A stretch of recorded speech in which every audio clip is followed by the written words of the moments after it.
Welcome to the Undisputed podcast. I'm your host, Joy Taylor. On today's show, what did Wednesday night's game winner mean for LeBron's legacy? Plus, Skip explains why he thinks the Browns will take Baker Mayfield with the top pick. And can Russell Westbrook power the Thunder to an unlikely series comeback against the Jazz? Skip, Shannon, let's get to it. LeBron James added a new chapter to his resume last night. First, he blocked Victor Oladipo's layup with under 5 seconds left. It looked like a goaltend, but nothing was called. Then moments later, LeBron hit the game-winning three-pointer at the buzzer. It was his 4th career winner in the playoffs. Take a listen to the King talk about the shot. Yeah, as a kid, you always have those 3-2-1 moments, you know, when you're a kid and being able to have one of those moments. And that's what it kind of felt like. It just felt like I was a kid all over again, just you know, playing basketball in my house, and you know, I would, you know, makeshift hoops and, you know, my socks as a basketball, and you know, making the noise, you know, so that's what it felt like. Shannon, what did last night mean for LeBron's legacy? As a kid, I had those moments too, where I was gonna be on the show and I'd be able to bust somebody up. Did you really? On the reg, yeah, I was like, yeah. It's like, okay. On the farm? Yeah, you're just going up in South Georgia, say, yeah, I'm going to have me a show. I'm going to be on a show, and a red light going to come on the camera, and that's going to be my time to talk. Really? And I'll be able to bust somebody up on a regular basis. Wait, you didn't need a red light to talk, you just talked. Yeah, I was just talking. Every moment was your time to talk. I'm like, you know what? That'd be so cool to be able to bust you up on the reg. This did nothing, because you know what? Everybody knows. Nothing? Everybody knows how great LeBron James is, and greatness rises to the occasion. But what haters will do, and I'm not saying... You mean truth tellers or haters? Haters. Yeah. Haters will say, yeah, this is only the first round. That's Indiana. Jordan is 6-0 in the finals. So what's the big deal? He's struggling. Joy, did I write that down? Do you see? I didn't. Hold on. I'm talking. You said it was my turn. You keep trying to say what I'm going to say, and you damage your case because you bring up stuff I wasn't even going to bring up. No, I'm saying people that know how great LeBron James is unfazed by this because they've seen him do it before. They saw Orlando, it happened. They saw 2 years ago, Chicago happened. They saw Indiana, it happened. We've seen him do, in the regular season, we just saw him, he did it to in Minnesota. So we've seen him make these plays before. We've seen him be extraordinary. So nothing changed. Yeah. But people will say, oh, it was all layups. Somebody said that earlier. I ain't calling no name. It's really none of my business. You can call my name. You said it? Oh. It was a fact. I spoke a fact. So. You know, they're layups. You're going to count the layup against Indiana, the layup against Washington? You're going to count them? They're just layups. Little layups off the glass. They aren't even dunks. They're layups. Ask Patrick Ewing about a layup. Ask Patrick Ewing about a layup, Skip. Game 7. Layup. I thought we were talking about LeBron. So you know what? It's just a little layup until somebody misses it. Well, asked Sabonis about one last night. I couldn't believe he missed a layup that would have given him. What about Kevin Love? He missed 2 of them. Yeah. What about Rodney Hood? Point blank. We are talking about the king, the quote-unquote best player on the planet. The mere fact, Skip, that he's averaging 41 points, 11 rebounds, and 7 assists in the 3 wins, and they won those games by a grand total of 10 points, lets you know what he's up against. And he has to be extraordinary. See, he'll never have the luxury of doing like James Harden, going 2 for 18 and win by 20. Think about that, Skip. 44, 10 and 8, and he took a game-winning 3 to win a game. Let that sink in for just a second. So is this topic about does LeBron have enough help? No. That what you ask? I didn't hear Joy ask that question. She asked about his legacy. We always get back to it just doesn't have enough help. Skip, for me, it did nothing for his legacy because I already knew how great he was. Really? Yeah, I knew it. So nothing changed in my eyes. Here's what I know about LeBron James. What you know? He's been in the league for 15 years. Yes. Let's just start with the regular season. He's now played 1,143 regular season games. 1,143 regular season games. I want the blind witnesses out there to open their eyes and their ears and let this go in their psyche. In all those games, he's hit 2 walk-off jump shots. These are higher degree of difficulty where you have to go Michael Jordan and make a jump shot like he did on the Utah Jazz at Utah, right? Remember that? But that Game wasn't a 6? walk-off because Utah got a chance to get the ball in bounds, so that theoretically wasn't a walk-off. But go ahead. Just shot their heart out. Okay. Okay, so he's done it twice. He did it. I was watching the game. I watch every LeBron game. Back in 2009 on a Friday night, Ernestine and I are sitting there in New York City in our apartment watching this game. January 23rd, 2009, Ronny Turioff made, over Ronny Turioff, LeBron made a jump shot, a two-point jump shot. That's number one. This is in the regular season. And then you brought it up versus Minnesota. It was your basic catch and shoot, great long-distance pass from Kevin Love. Remember that? Yeah. And LeBron could just catch it and turn and shoot it over Jimmy Butler. And it was a two-point jump shot. So he has two two-point jump shots that are walk-offs. I always give him one more against Golden State, at Golden State, 2014. It was the game before the All-Star game. And our show we had taken to New Orleans for the All-Star game. So I'm watching it in my hotel room on my computer that night, on my sling box. And LeBron made one, but they didn't give him. It was like the Jordan shot. Golden State got another shot, so it wasn't a walk-off. But I give him 3 in 1,143 regular season games. That's not a lot. Just 3. That's a lot of games with only 3 and technically only 2. Then let's go to the playoffs. So counting last night, 222 playoff games LeBron has played. That's a lot of playoff games. 222, and he's made 3, counting last night. 3 in 222. Wow. So he made the shot heard around the world against Orlando back in 2009. Yeah. And then, just for the record, that tied that series at 1 game to 1 game. It didn't win the series, obviously, because then they go down to Orlando and lose, then lose again, then they came home and won one. See what you're doing? It's in 6 games, they're eliminated. See what you're doing? But it didn't do anything. See what you're doing? Okay, but he did make that one. Yeah, but see what you're doing is that I told you, if you're in LeBron's camp, if you believe that LeBron is a great all-time generational great player, this did nothing. If you don't, you again, like you said, he hit a game winner, and what you said, and all it did was make the series 1-1. No, but he did make that one. That was a shot. But if you could have, I don't know where you were in 2009. That's a long time ago. But did it happen? The next day, it was on a Friday night, I believe, and on Saturday, it was on CNN, like CNN, and saying, this is the greatest athletic achievement in the history of the world. LeBron James made a walk-off. No, remember, Mo Williams just inbounded to him, and it was a catch and shoot on Turkoglu, who kind of backed off, and he just, there was no decision to make. Do I drive? Do I have to shoot free throws? He just goes straight up and lets it fly. That's what he did against Jimmy Butler. Normally, when people take a shot, they're not thinking about anything but getting the shot off. They're not thinking about what if I miss it. Okay, do you know how many times LeBron has dribbled the ball up the floor? 5, 4, 3, 2, 1. And I'm saying, just attack. They can't keep you from the glass. Hold on, wait a minute. Attack. Hold on, Skip. You just criticized him. He was attacking last night, and then you say all of them are layups. Now, you can't have it both ways. Last-second shooting. Okay. You're going to get fouled, and you're going to have to go stand there by yourself at the free throw line.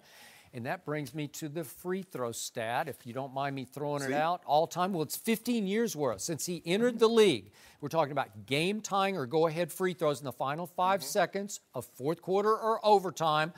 LeBron is 8 out of 14. That's not very good because that's just 57%. 8 out of 14. And of those who have taken 5 or more, he's at the bottom of the list. He's 8. There are 8 players who have taken 5 or more.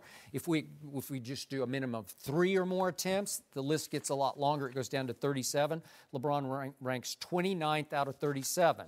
8 out of 14. Well, that's not very clutch. That's my argument. That's why it did nothing for his legacy. Because you are where you are. You said it's in late game free throws. You said it's the first round. I think you're saying it can't save his legacy because it's not very good to begin with. I think that's what you just told me. If you don't mind me asking, who have more game-winning shots in the playoffs, Michael Jordan or LeBron James? I don't know. It depends how you define it. Define it any way you want to. Yeah. The most last-second game-winning shots in postseason basketball history between Michael Jordan and LeBron James. Who has the most? Define it how you want to. Who would you rather have had? That's what I asked. Okay, be honest. Open your heart, your guts up. Just say, who would you rather have the ball in the last 5 seconds of a playoff game? Michael Jordan or LeBron James? Who would you? Be honest. I want LeBron. Open up. I want LeBron James because it's not. You don't believe that? Skip, I told you. Don't believe it. All you do is look at, did he make the shot? I'm looking at, did he make the right play? Skip, I don't get in the results. I'm a guy that believes. the results will come. They won't always be, but I believe if we do the right things enough, good things will happen in the end. Like I said before, this is why, if this is where we are. LeBron James has, and what he's created is a lot like Donald Trump. You either here or you're here. You're not on the fence. He's forced you to take a side. Either you with him or you Team Jordan. That's the way it is, Skip. I'm sorry. And I don't mean, literally speaking that he and Trump are similar, but I'm talking about the support that they generate. Yep. Either you for him or you against him. That is true. And what you've tried to do, now we talk about his legacy. You come talk about free throws. We ain't talking about the game-winning shot, Joy. We ain't talking about averaging a triple-double. But what if I told you again and again, LeBron is afraid to attack the I even tweeted it last night. He is the greatest driver of the basketball, attacker of the basketball, of the basket in the history of basketball. Okay. Nobody has ever been able to freight train the way he does. Right. Last night there were times when I'm saying, this is a joke. It's just a mismatch. Because Nate's just saying, I'll put a single defender on him, and if he scores, because I don't want those other guys to beat him, right? But here's the thing, Skip. And because he's driving to the basket and he's having to play through contact, that's more taxing than say Kevin Durant, the ball moving and Kevin Durant swishing. I will give you that. But there were too many times that LeBron could have attacked the basket, 5, 4, 3, 2, 1, and get fouled and have to go stand there by himself, get a little nervous-handed and miss the. He has not been a great clutch free throw shooter. But Jordan has missed free throws in the regular season, and they didn't win the game. So that's been done. But like I said before, you either here or you're here. There's no in-between, because you didn't mention anything about the triple-double, even though they lost. You didn't mention anything about the 4 MVPs. You didn't mention anything about the 2 MVPs in Miami, 2 in Cleveland. You went to an obsolete. You had to look long and hard. The man is averaging. Obsolete? Yeah, free throws. It's not obsolete. It's a fact.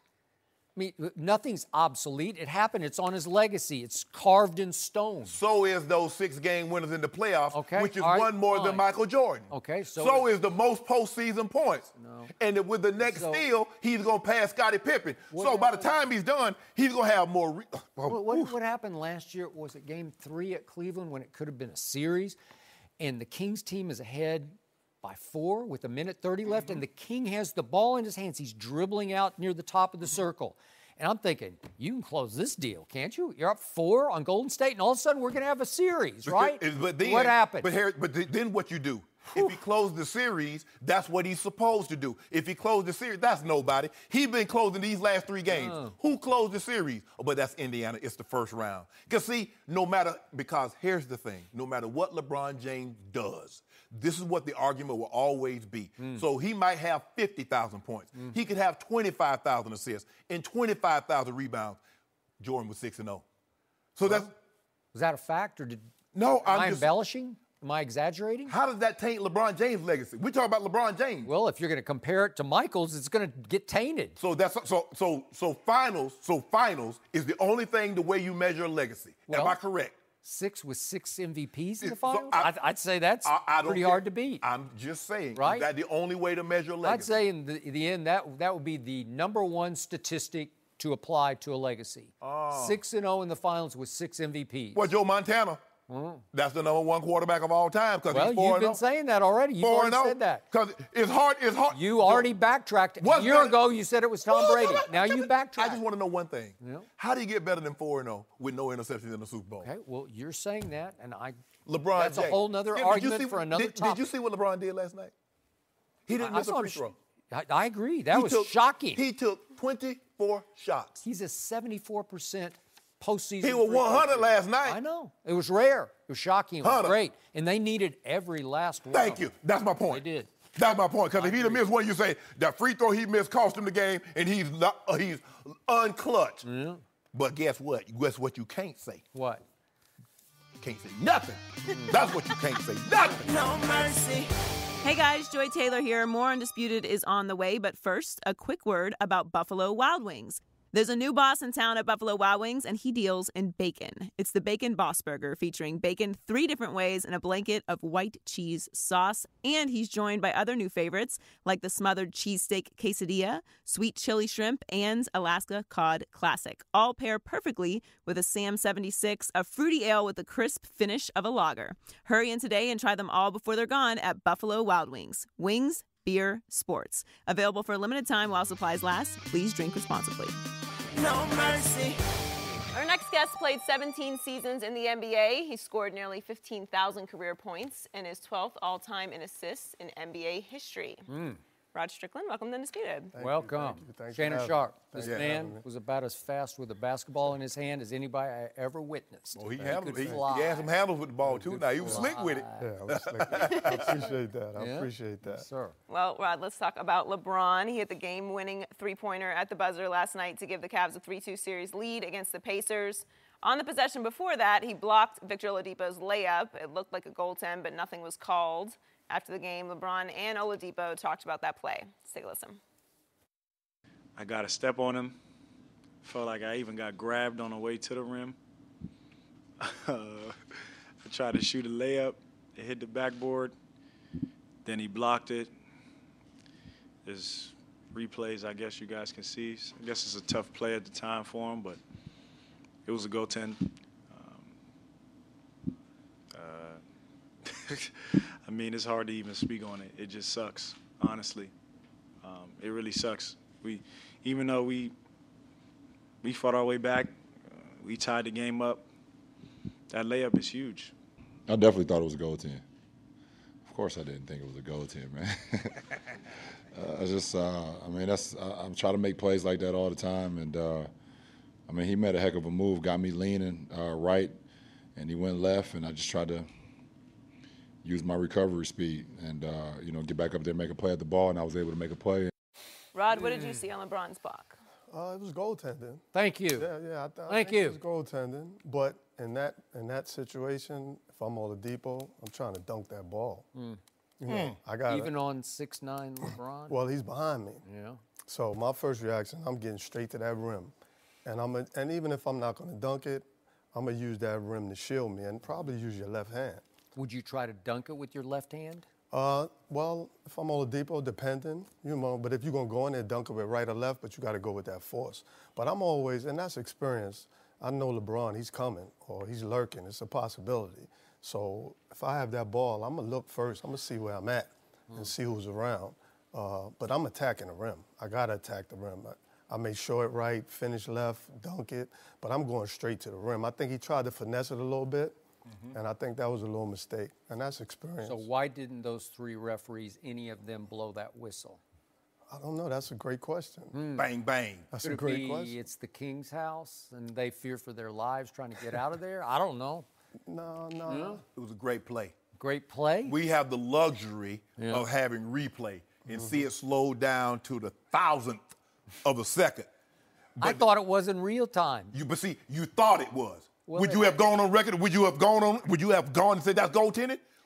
Because that's what you'd have had to do. Out. No, you're right. It Time was out. bang, bang. Go look at my Twitter timeline and see what I immediately tweeted. That sure looked like a goaltend. No, you can't say it looked like. I don't you have. got to say that's goaltending. Okay, it's happening. Official. It's happening so fast, and they're going to commercial break, so I don't have it. Yeah, but okay, I don't get paid to be an NBA ref, and I wasn't on the scene. I'm watching from a distance on TV. It's happening instantaneous. One of the greatest plays that ever happened on a push-off. You remember in the '98 finals? Oh yeah. When one guy started going to the right, he stopped and pulled it. That's a push-off. I remember. It was a push-off. Okay. It was subtle. But I didn't know about It was subtle. I don't even know why I brought that up. It wasn't even a push. It was just a little prod. Oh, yeah, okay. Yeah. So in a situation like that, Skip, unless it's definitive, they're not going to make that call. And because they didn't make the call, now had they made the call, they could have gone to replay to look at it to make sure they got it right. But since they didn't make that call, you can't go look, oh, we're going to go check that out and see if it was a goal. Shannon Sharp, was it goaltending? No! Yes! Why did Joe Borgia, the vice president of replay and ref operations for the NBA, tell TNT last night, Ernie Johnson, it was definitely a goaltend? Why did he tell him that? Because it was a goaltend. Rod Strickland told you it was a goaltend. You need to accept the fact that Indiana got all-time robbed because Oladipo did something that I didn't expect him to do because I don't think LeBron expected him to do. He twisted completely away because it's 6'4" versus 6'9", and he feels the presence looming. And he knows about LeBron's chase down blocks. Yeah, and he turns completely away and shoots some weird reverse right hand. But he shielded LeBron enough with his body that he actually got the ball up to the backboard. I don't think it touched glass. I think it touched rubber along the bottom of the backboard. But once it touches, that's it. You cannot block that shot. That's a goaltend by the letter of the law. Right, if you don't mind me asking, the play before on the turnover, Thad Young knocked the ball out of bounds before LeBron touched it in it. Right. So that should have been, by the rule of the law, that should have, by the rule of law, by the rule of the NBA official handbook, that should have been the Cavaliers' ball. I don't know. It was close. It was hard to judge. It was a bang-bang play. Oh, it's bang. Now you like bang-bang. But like you said, it's bang-bang play. Yeah. So it's hard to make that call. You know, that's a tough call for the That referee. ball might have bounced on the in-line, and it might not have. Yeah, but see, and that's the But thing. then LeBron couldn't keep his balance, and he knocked the ball out of bounds. But I think Oladipo, you know, the onus was on him to get to that rim. And I think he was All right, supposed I'll to buy make, that. And I love Oladipo. He's been playing great. But you can't let the refs make that call. You got to go in there and dunk it.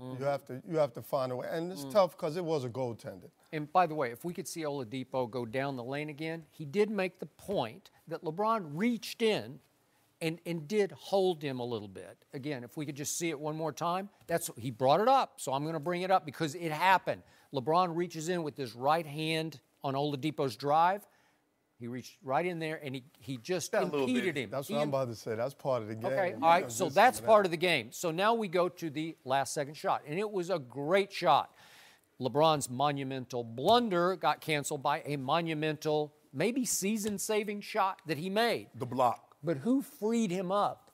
Kyle Korver sets a pick that doesn't really catch Thaddeus Young directly. He's not right in his path. So Kyle Korver has to lean over and sort of shiver him, just push him and shove. And Thaddeus Young lost his balance and almost went down to his knees on the floor and lost a step, and LeBron got free thanks to what I thought was an offensive foul by Kyle Korver. Would you call it in the first quarter? Yes, you would. Right, play through contact. Play through contact. Thank you. Thank you. At the end of the game, I think you got to let the players. Reach out and push somebody down Stop in it, Skip. basketball. You make it Maybe seem you like can in man- football. you make it seem you like- got too much NFL in your brain. You make it seem like they're in the fourth grade and they're on the playground and the guy shoved the guy down with two hands. It didn't happen. Was it a key movement in the game? Yes, No, it was. it was yes, not. it was. It freed him up. Look, Thaddeus Young trips and goes down for a second.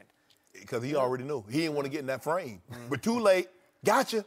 That's one thing about it. But look at Depot. That's what you got. That's on your resume. That's never coming off your resume, Victor Oladipo. Andre Iguodala.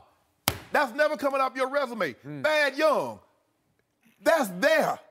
It's never coming off LeBron's legacy that he got away with near murder. That's Don't what that do that, was. Skip. It was an all-time robbery. Right, you heard that right. Am I right? No. Yes. No, it was not. So are we just going to gloss over that 44-10 and 8? Rod, what you think about that, Rod? No, it's big time.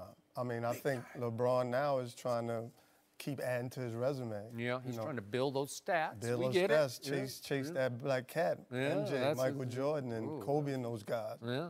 But hold on. There's really just one guy. Think about this.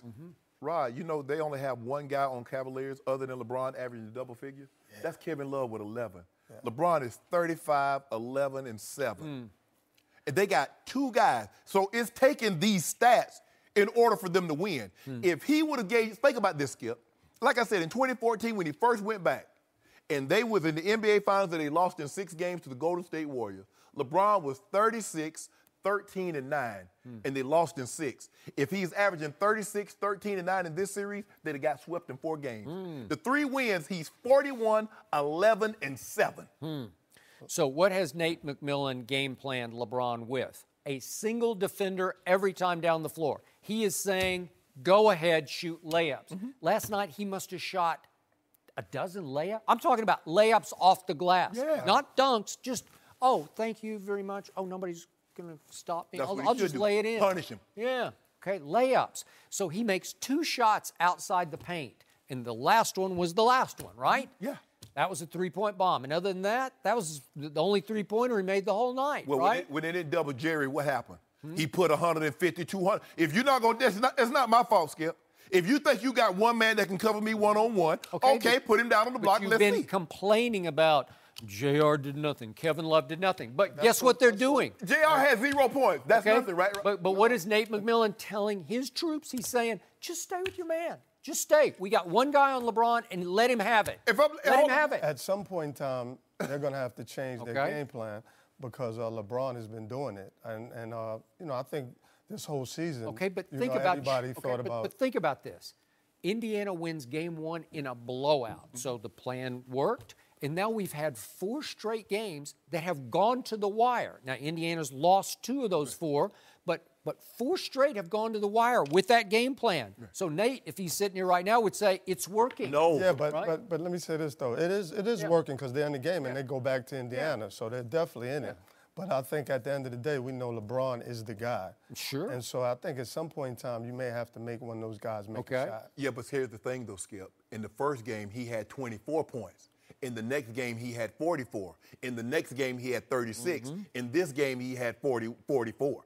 So it was a layup drill. But that's what I'm saying. Yeah, if you can beat him if he only gets 24 and nobody else does anything. But what happens when he gets 46? What happens when he gets 44? Then what are you going to do? Okay, but it should have been 97-95 Indiana with 3 seconds left. Well, that's pretty good, Well, we should have had the ball anyway.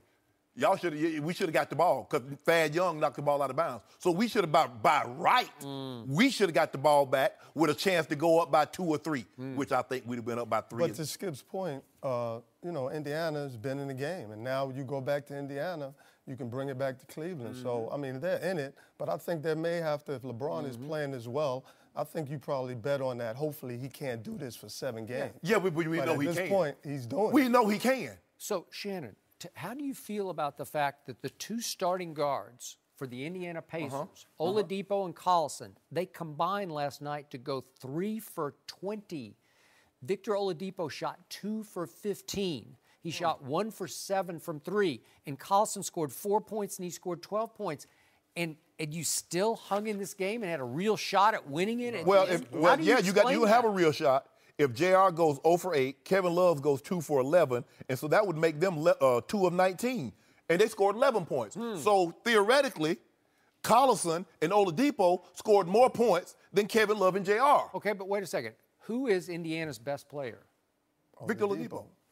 He went 2 for 15, and they almost won the game. Who is Cleveland's best player? Oh, it's that guy, LeBron. Oh. We scored 44, and it's still... And Oladipo's been the difference. Yeah, I mean, the games that they win, he's played great. Right. And the games that they lost, he struggled a little bit. So and he's the key factor. But Skip, you going to tell me, is Sabonis going to give you another 22 off the bench?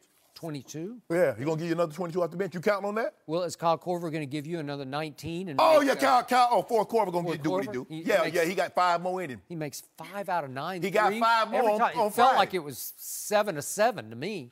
Every time he went up, it was just like clean as a whistle. Ooh, Switch. It's so fast. He gets rid of it so fast. He just goes up like it's a free thw, right? Net was sneezing. Net was sneezing. Unless it's the finals, of course. Like, just LeBron said, get me back there again, Kyle. I'll pass it to you again. Oh, really? The King is getting it done. He's getting it done. Getting it done. Barely. He's getting it done. Barely. 3-2. 3-2. Can you tell me the degree of difficulty when you... How frustrating is it? You going off and you just need somebody to come along with you and you know... Shannon, tell Rod the bet that you made with me yesterday. You said it was going to be a blowout, and you gave me the point spread on the game, so I had Indiana plus 6.5. So who won that? He won. I said if Kevin Love gives us 20, it would be a blowout. Right. And it would have been a blowout. Kevin Love is your second best player, and he's averaging 11 points.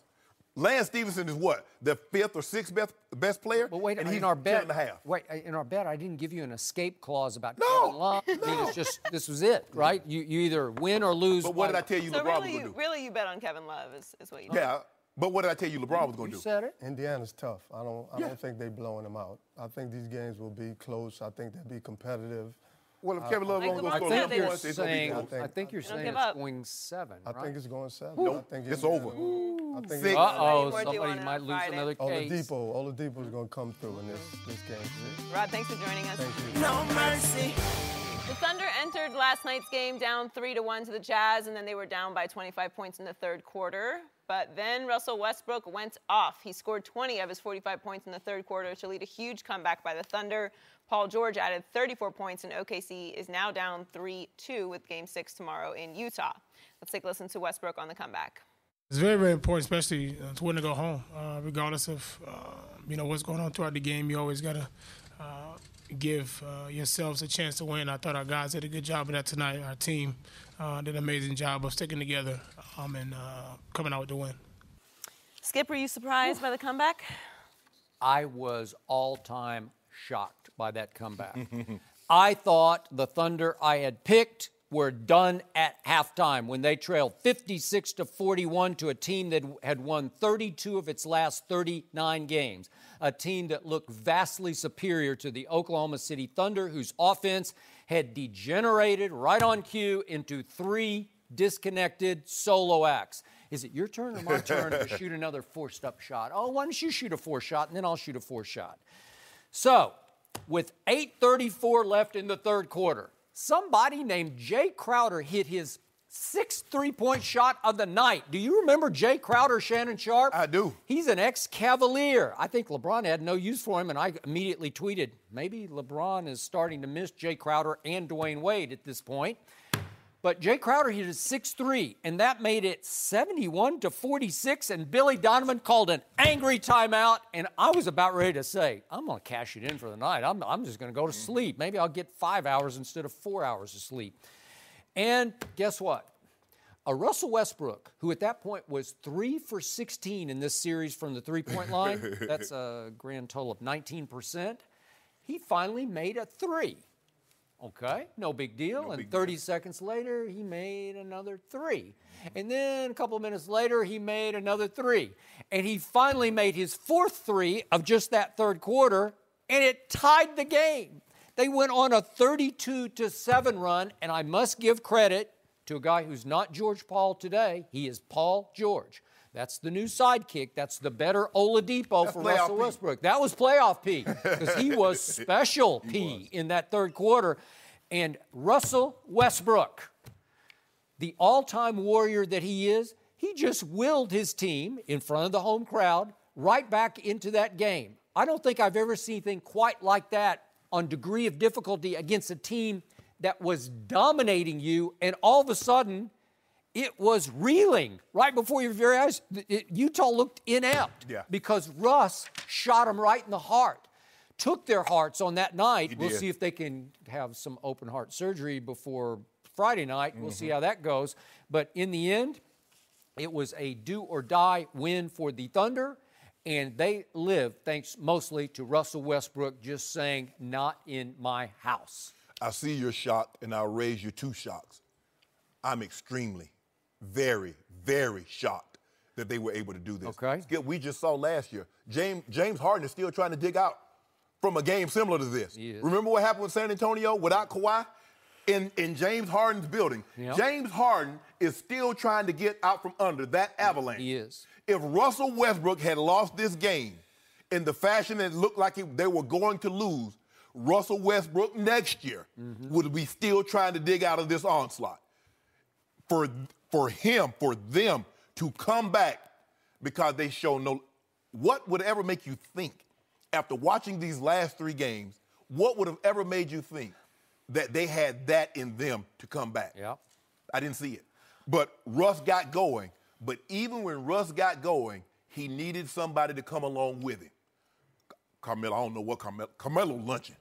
I don't know what Carmelo got going on, Skip. You know, for the most part of this run, Carmelo was on the bench. Yes. Carmelo was on the bench. Yes. Yikes. Jeremy Grant was in the game. And Paul George got it going. Because then in the fourth quarter, Russ turns it over to Paul George. Paul George starts bringing the ball up. Let me get some of this, Russ. Yep. And what happened was Donovan Mitchell, I know he's young, but he's their scorer. And for him to try to guard Russell on one end then try to come back and get buckets on the other, Skip, you're asking an awful lot. I know he's 21, but, Skip, that's a lot of energy you got to expel to try to guard that guy. And to be fair, we do need to acknowledge the elephant in the room, who was the 7'1" elephant on the bench. Rudy Gobert got in huge foul trouble during this third quarter stretch. Yep. He got his 3rd foul with 11:03 left in the third, and then he gets his 4th foul with 9:23 left, and then he gets his 5th foul with 3:46 left in the third quarter, and he's gone for effectively another quarter until mid-4th quarter. Yep. And again, Russ was still doing most of his damage from the three-point line, which is not characteristic of him. But once no Gobert is there, the floodgates open to the rim. And all of a sudden, especially Paul George. Yeah, he's like, no more it's like a layup line. Yep. And yet, at the end, Donovan Mitchell, and you know how much I love Donovan Mitchell, as he walked off the floor, he yelled to some of the heckling Thunder fans, "We'll see you next year." That means we ain't coming back for Game 7. Game 7. Yeah. Oh, interesting. We not. So now that those words left Donovan Mitchell's lips, I'm wondering if they will be to the Thunder what Russ said about Rubio was to the Jazz for Game 5 in Utah. Will that somehow ignite and motivate the Thunder going back to Utah? It might. The question is, Skip, do you feel more comfortable if they're, let's just say for the sake of argument, there is a Game 7. Do you feel more comfortable with Utah winning a Game 7 on OKC's floor or OKC winning Game 6 on Utah's floor? Well, obviously, I picked the Thunder, so I need them both. I mean, I don't care. But I don't think they're coming back for Game 7 either. Okay. I don't believe. Well, the odds are certainly in your favor if Gobert just stays eligible. If he doesn't get 5 fouls in the third quarter. And the thing is, I'm trying to figure out how he's getting all these fouls. Skip. Steven Adams had 6 points. Yeah. and 6 rebounds. Okay, I know. Melo drew the first foul, so we got to give Melo credit for that. That was the third foul in the third quarter, and then Paul George got the second one, and then he hooked Abrinas. So it was an offensive foul. So Russ didn't get any of the draw any of the fouls on Gobert. But Russ played well, but he gets like this. He gets phonetic, Skip. But think about it now.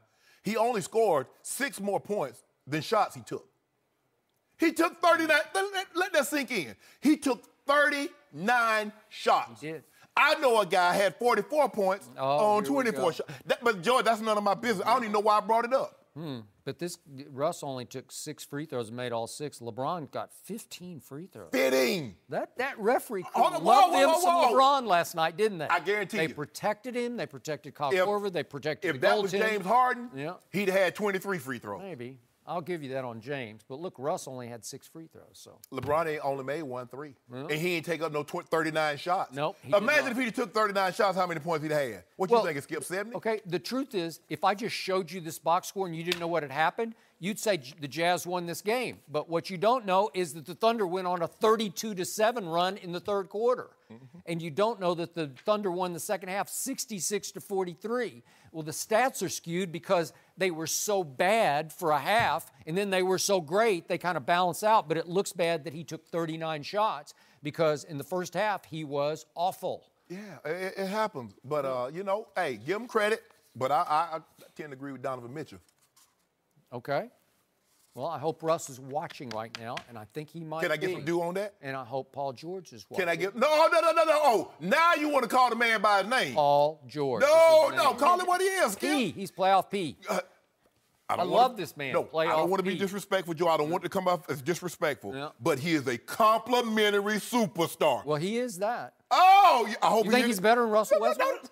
That's not what we're arguing. You called the man George Paul. You called him complimentary. Now you want him to come up, show up big for you. Don't have him as your solo star up against the beast of the East, LeBron James. Don't do that. I mean, you do remember. Yeah. Harden, Russ, KD, Serge Ibaka. Bron took them all down. Yeah. Put them over, had them all. Yeah. Sitting on his knee, spanking them. I'm starting to feel sorry for Bron because I'm fearing that he is going to get to the Eastern Conference Finals against the new beasts of the East. Stop. The Sixers. Stop. Whew. Stop. Or should I call them the 78ers? They hung 78 on LeBron in the first half. 78? And still on the Philadelphia 78ers. Hung 78 and won by 2. Huh. Interesting. Now, you're talking about LeBron. Because of what? How did they... It would have been overtime. Wait, there was no pressure. There was no pressure, remember? There's pressure. There's only pressure to win the game. LeBron had to make 3 free throws just to get to overtime. That's pressure. No. That's excruciating. No. That's do or die. You just told me there was no pressure on LeBron taking that 3 because at worst case scenario, they go into overtime. Okay, but that game wasn't tied. They were down 3. If the game had been tied, no pressure, and LeBron had 3 free throws to make 1 to win, okay. I know he's capable of that. I knew this kind of... I think he'd do that. Do what? he'd make 1 out of 3 to win the game. No, he'd make. But he needed to make 3 of 3 to tie the game to send it to overtime. And predictably, LeBrick.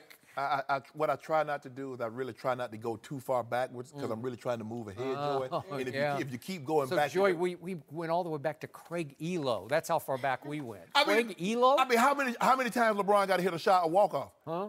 I mean, how many times? You told me it's we're about to do that. No, you told me, this is what you told me, Skip. You told me if there's time on the clock, it's not a walk-off. The man, there's no time. On this shot, he did one against the Pacers. Joy, you remember that one against the Pacers in 2013? It was a layup.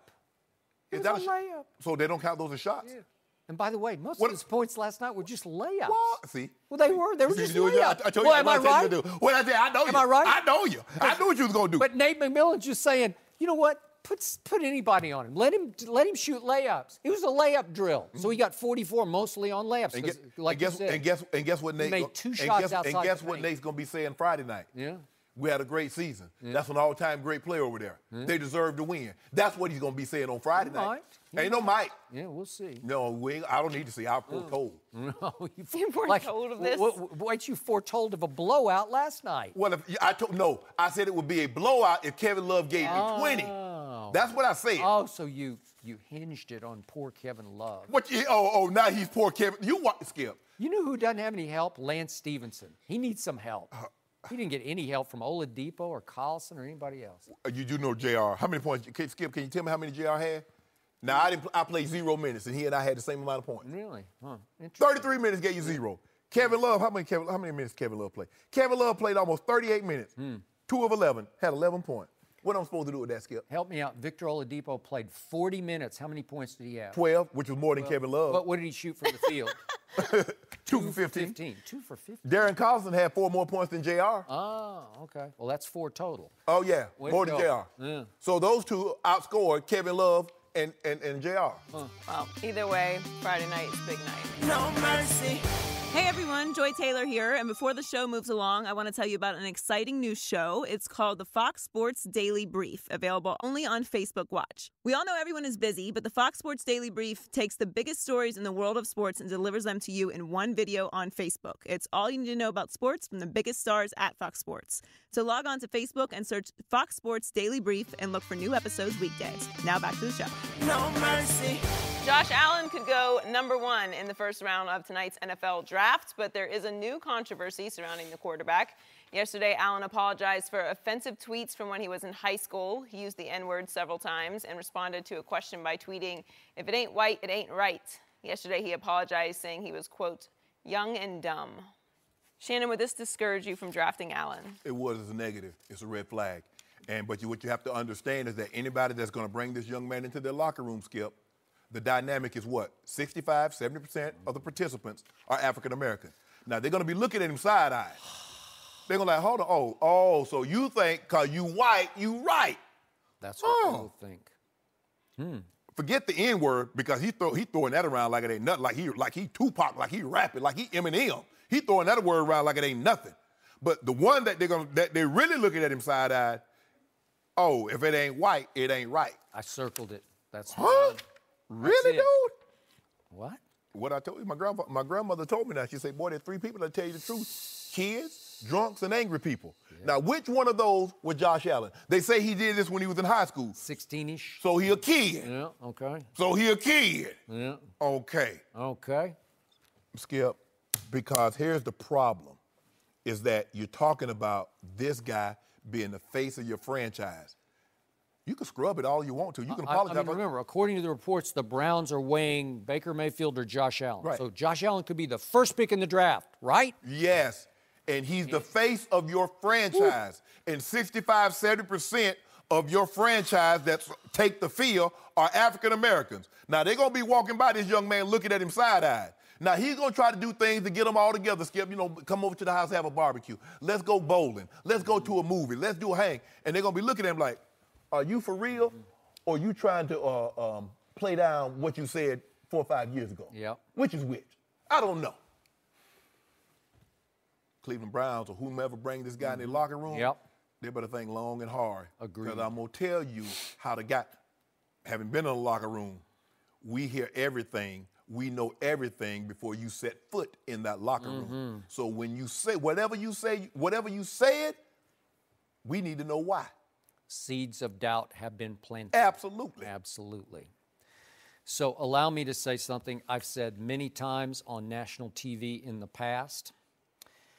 Allow me to say once again to the white kids out there who love rap, just because a black rapper in his lyrics uses the N-word ending in A does not mean that you get to rap those lyrics out loud or use that N-word ending in A in conversation to your white friends even. Exactly. The great Michael Eric Dyson, I have quoted many times in things I have written and said on television, says, when can a white person use that word? Never, ever. Never, ever. No. It's over. Don't do it. And I have so many friends who have kids who love Lil Wayne, our guy, and I tell all of them, you can't use that language. No. It does not work. And please don't use that in the hearing of another black person. Exactly. And yet, Lil Wayne has told me he's done full concerts where he's looked in his whole audience and he can't find a black face in the whole. It's all white. Yeah. So white kids love, and they love Lil every, Wayne. every word he say, they recite it right along with it. They can go right along, but I'm even saying at the concert, just don't do it. It's just not right. And here we have this kid at age 16, and he grew up on a farm. You can relate to that much, but you were in rural South Georgia. And this farm was about 40 miles west of Fresno, California, in that Central Valley, a town called Fireball. And that is, let me say, cowboy country. And I don't mean Dallas cowboy country. I mean lowercase cowboy country. Agriculture is a staple. Yeah, it is. So I don't know what his mindset is, but this would give me pause. If I were even thinking about taking him with the first overall pick, I would say, man, if it ain't white, it ain't right. That has all kinds of modern day connotation. Yeah, because groups. So, cause you white, you right, huh? So it don't matter what you do, but because of you of that complexion, everything's all good. Everything good with you, huh? And we see so much of that going on now. Cleveland, you better think long and hard. And you need to make sure you have the right makeup in your locker room to be able to handle a situation, because guys are gonna ask him about this. Bro, what you meant by that? Because all I know is what you said. For me, really? Look, Skip, I get it. I was a kid once. And I know sometimes when you're with your friends, you say things that maybe you wouldn't say around another race of people. Yep. But to say it when it can be heard, or to say it where it can be captured and written down, but ain't somebody wrote it down. You tweeted this out. And you thought this was cool. Okay, maybe it was maybe where he's from, small town. Hey, maybe that's cool. But bruh, in today's time, anybody that's 8 years old right now, if you ever thinking about doing something where you might become a public figure, be it an athlete, a politician, or someone that we know, don't do it. So Dante DiVincenzo, wasn't he the most MOP? outstanding, most outstanding for the Villanova Wildcats, NCAA Final Four, had a series of these type of tweets just using the N-word ending in A in high school.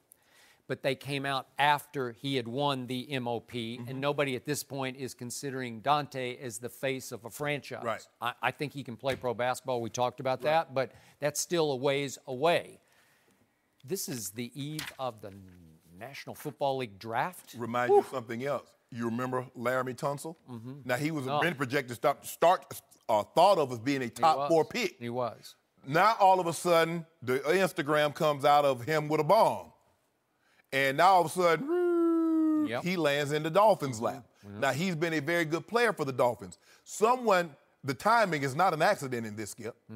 So if you're thinking that this is an accident, this is not an accident, because if they wanted to, DiVincenzo, they had it, but they waited till after the fact. And I'm not so sure, had they not won that game, this would have ever made the light of day. You're probably right. I think DiVincenzo probably hit the spotlight. I mean, he's not the star of Villanova. I think that propelled them. They released. But if he had let's just say he had 5 points. Right. And we would never find out about it. But Josh Allen, like you said, he's being thought of as the number 1 overall pick. Yep. And so now on the eve of this comes out now. Not at the combine. Yep. Not during the senior. Not during his. Well, I think it's junior year. But now. That's not an accident. It still doesn't excuse what he did. Nope. So people don't get caught. Well, why would somebody I wonder who did it. That's not important. Who did it or why they did it. The fact of the matter is he said it. And he's going to have to, there's going to be some guys in that locker room that want to talk to him about his comments. So I'm going to say this one more time about Josh Allen on the field. I had my cause to pause, my doubts already about him just as a quarterback. Yeah. I watched him 4 different times. I watched at Iowa early. I watched at Boise State. I watched Oregon. I watched the first half of the Senior Bowl when he played most of the first half. I just didn't love it. Not that accurate, not that poised, doesn't have a great feel for the game, but obviously he's got all the measurables. He can throw it 80 yards, and he can throw it through a brick wall. 6'4.5", 240 pounds. Okay. So the physical, that's what we're looking at. So what are we going to do about this tape? I thought tape mattered. What does the tape say? The tape says he's like average. But the physical trait says he's John Elway. That is correct. And speaking of John Elway, let's say Cleveland doesn't take him, maybe because of this. Maybe this is the one little straw that breaks it. Then he falls. Would the Giants take him? Then Jets. Then John Elway. I don't know. I'm going to say no. I'm going to say this will be the reason that everybody cringes and says, I don't think we can do that. We can't risk it. So that means your boy Baker's going number 1, huh? Could be. We're going to talk about that in a few minutes. Y'all quarterbacks don't do very well in the NFL. That is a fact. Now, Billy Sims had a nice career going until he tore that knee up. He was going to be special. Yeah. Adrian Peterson did okay. Yeah. Okay. Yeah. If you want to go out of the quarterback position. You're right. Yeah. No, y'all had a couple of D linemen that played well. Sam Bradford had a couple of moments, but they're just a couple before he got hurt, right? But you already know. You see what you ended that with? Hurt. You already know how it's going to end. No. He'll throw about 5 or 6 touchdowns in the first 3 games. And a couple of dollars. No mercy. Baker Mayfield went in the Wayback Machine to recreate the classic 1991 NFL Draft photo of Brett Favre. Mayfield nailed everything, including the jean shorts. The 2018 draft is about 9 hours away, and Mayfield is among a group of quarterbacks, including Sam Darnold, Josh Allen, and Josh Rosen, that could go in the top 10. So, Shannon, where will the top 4 quarterbacks go? I know there's been much speculation, so I'm going to speculate myself, Skip. Do it. I'm going to take Sam Darnold going to the Browns. All right. I'm going to say Rosen goes to the Jets. All right. I'm going to say Mayfield goes 11 to the Dolphins, and Allen 12 to the Bills. Okay. Interesting. Because I think Darnold to the Browns makes the most sense because he has the least red flags as far as off the field. You know, we know what Baker Mayfield has done. Now we're finding out about the tweets that Josh Rosen had when he was in high school. Josh Allen. Josh Allen had when he was in high school. And so when you go in number 1 overall, all these guys are going to be expected to be faces of the franchises. But Skip, when you go in number 1 overall, that's a different ball game than saying going number 3 overall or number 15 overall. That's the hey. Yep. So I think with that being said, I like Darnold number 1 to the Browns. So, I have been saying for weeks on this show, do not be surprised if the Cleveland Browns take Baker Mayfield number 1 overall.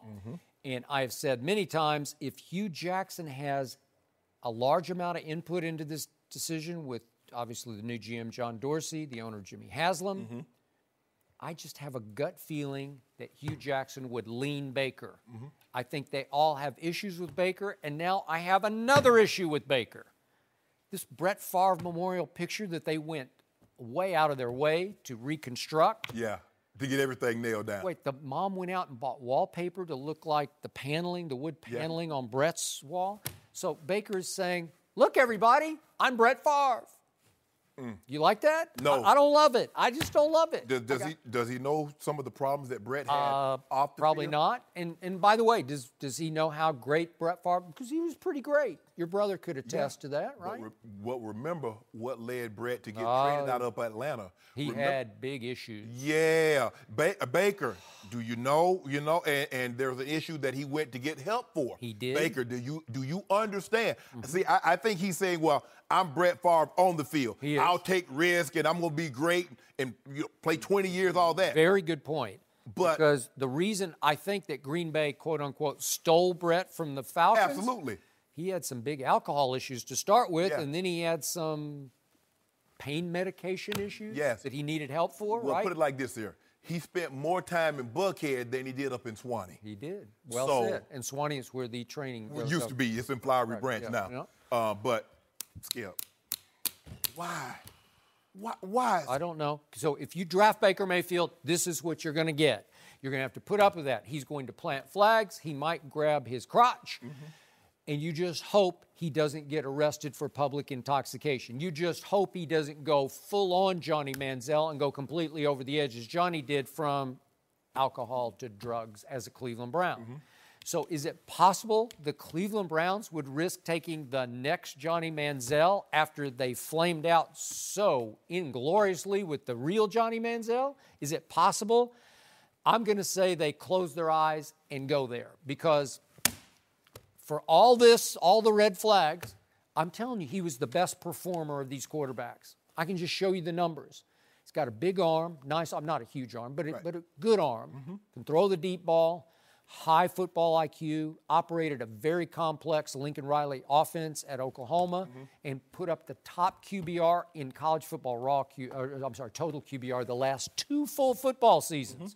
41 touchdowns last year to only 6 interceptions. And I keep calling him a careful risk taker on the field. He tries things where I say, uh-oh, that's an interception, and then he manages not to throw the interception. He knows where to miss the gamble.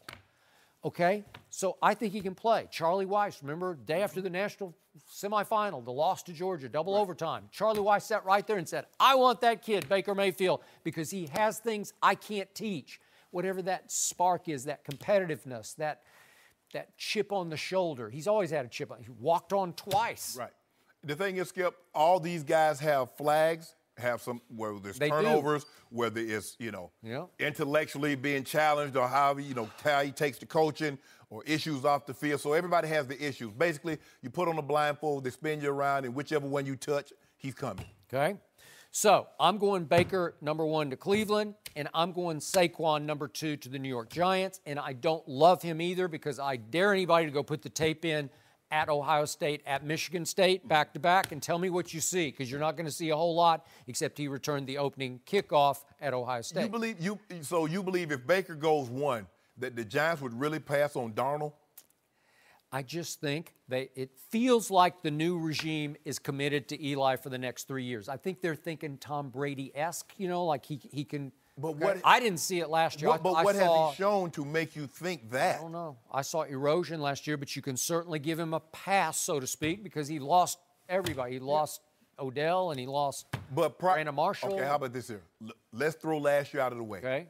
Okay. The year before they went to the playoffs. What about the 3 previous years? How did he look? Well, you can't do much resume. I mean, led the league in interceptions 3 times, and he beat Tom Brady twice in Super Bowls, and that's it. You got to hang it on that. But he's 37 now, and I just think they're going to think Saquon is such a good kid. He's perfect. He is really high quality. We had him on the show. High caliber. You can trust him. However good he can be, he's going to be that good right away. And he will be there for you every Sunday. And there's something to be said for that. So I think they're going to try to pair him up with Eli to take some pressure. They went and got Nate Solder from the Patriots to be their left tackle. And if Odell is still a Giant, we don't know if that's going to change. Pat Sherman said he's definitely going to be a Giant in 2018. So guess what? That leaves in my draft here, my little mock, day before mock or day of mock. That leaves Sam Darnold going to the Jets. We got some Jets fans in our control room. I think they would love that because I don't think they quite trust Baker Mayfield. So Sam Darnold would fall to the Jets, and then the Browns get another shot, and I assume it would be Bradley Chubb because, again, it's another guy I watched a lot, and he didn't just leap off my screen. But again, he's the highest-rated player on the board, which brings us to the 5th overall pick belongs to your man John Elway. Well, Okay, so Josh Allen's sitting there. I mean, Lamar Jackson's sitting there. Josh Rosen's sitting there, right? Mm-hmm. Would he do any of that? Would he go? And remember, Josh Allen, for all the problems we just talked about, he looks just like John Elway, right? Yeah. Measurables. Yep. Exactly. Definitely. Prototype. Yes. He's Elway-esque. And then, but minus the production in college. Minus the production. So all he has is the physical. He has the physical traits of John Elway. Sort of body type. Yes. He looks just like John. 6'4", 235, 240. Okay. Pretty good. I say John says no to a quarterback. I say he just says, I'm going forward with Case Keenum. I'll have to figure it out next year. Right. And to me, I'm going to say it one time and one time only. I think the best player in this draft at a position is Roquan Smith from Georgia. Yeah, he's he can fly. He's just special. Yeah, I like Minka Fitzpatrick also. I do too. But Roquan against my Sooners and Baker Mayfield, he was everywhere. Yeah, he is a football player. He can run and hit. Yeah. I mean, he's a guy you can plug in, and he's just going to be a Pro Bowl player, I think, for 10, 12 years. Mm-hmm. Okay, so that's what I would do there, which drops these quarterbacks down to Joy's team drafting 11th, the Miami Dolphins. I say they take Josh Rosen. That's my gut feeling, which leaves Josh Allen, suddenly a controversial figure, on the board. And the Buffalo Bills are still sitting at 12, and this obviously hinges on whether they would move up before the draft. I would say they would close their eyes and take Josh Allen at 12. They've got A.J. McCarron now to get them through a year or two, and they would go Josh Allen. But Josh Allen, given what we just talked about in our previous topic, he could fall through the whole first round. He could. Yeah. Seriously. Yeah. Got me amazed. And the wild card to all this mix is Lamar Jackson. And we're going to hit him head on here in just a second. Skip, you guys, the Cowboys, remember you guys got Lyle Collins. 19th. When he fell in the draft. Well, he fell out of the draft. Yeah, exactly. Because of some unsubstantiated. Yes.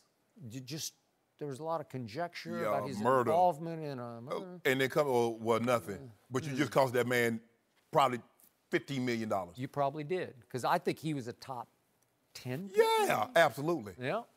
Yeah. Interesting. Well, Jerry took a flyer on that, took a risk, and that one looked like it's going to pay off. Like you're going to kick him inside the guard, which is a better natural suited position for it. Yep. It's not a good time of year for these kids to have enemies. Nope. No mercy. Thanks for listening to the Undisputed Podcast. I'm Joy Taylor. We're back at the same time tomorrow morning, 9:30 Eastern. We'll see you then. Fox Sports 1 of 1.